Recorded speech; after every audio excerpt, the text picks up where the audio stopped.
Dear students, this is the third part of our lecture Import and Export. We have already understood what is an import and what is an export and why countries involved in export and import business. Students, we need to understand that in importing and exporting,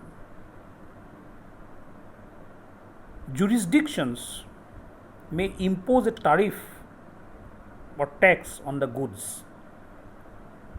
The government sometimes impose tax on the items that is imported or exported. However, due to globalization, nowadays such taxes are going down, rates are going down, because the countries are more encouraged and more involved in international business, because it enhances the growth and development of their economies, and therefore the taxes, the slabs of these taxes are going down day by day. The importation and exportation of goods are subject to trade agreements between the importing and the exporting jurisdictions. Sometimes there are trade agreements between two countries, and if the agreements go in favor of the trade, export and import, then the exporter and importer may do export and import of the items. However, for some of the items, some of the businesses, there can be restriction, there can be agreement that the countries are not going to export and import the items, or there can be agreement that the countries will be more into export and import of some items. So as per the agreement, trade agreement between two countries, the exporter and the importer will have to do their business. Exporting can be considered as the simplest route of entering into the global trade, and import and export generate huge employment opportunities. So some of the international marketers or business firms may think that to enter an international market, exporting can be a very easy way, or it can be a very successful way of doing international business. So they may start with exporting and they may enter an international market.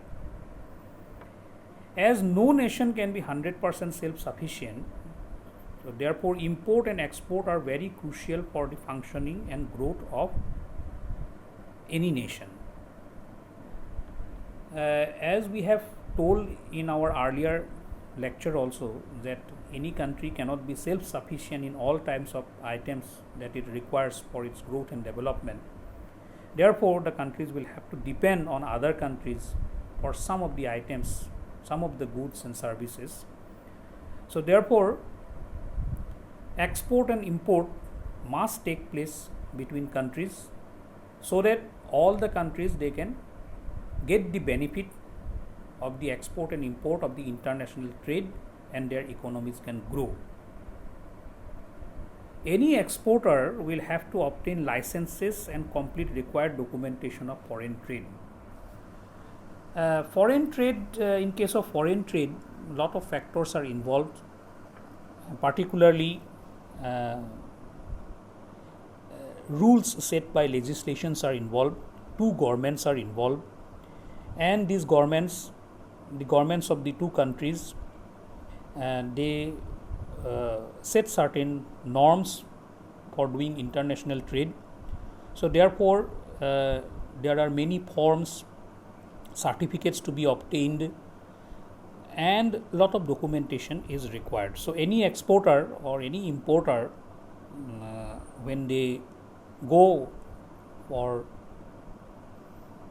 their international business, they must keep this thing in mind, that exporting or importing or international business will involve lot of documentation in the business, because such documentation ensure that the rules and regulations set by the countries are properly obeyed, and also these documents can keep away many fraud activities that may take place in international business. Thank you.